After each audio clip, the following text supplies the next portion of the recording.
আইরে গেতেছে এটা বোঝে না। সমান যদি চাও বেটি, তুমিও কাটবা মাটি, ঠিক কিনা বলেন? তোমারও চাকরি করা লাগবে।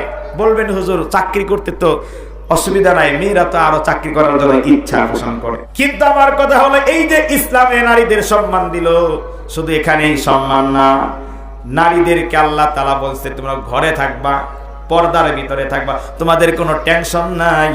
জন্মের পরে তোমার বাবা তোমারে রোজগার করে খাওয়াইবো, বাবা মারা গেলে তোমার বড় ভাই তোমারে খাওয়াইবো, তোমার বড় ভাইয়ের উপরে দায়িত্ব চলে যাবে।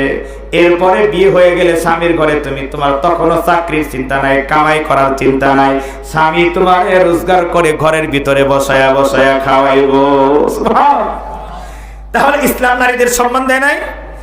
কিন্তু ছেলেদেরকে বলছে মাটি কাটো, লেবারের কাজ করো, রিক্সা চালাও, ভ্যান গাড়ি চালাও, তুমি যত কঠিন কঠিন কাজ আছে সেটা করে হলেও তোমার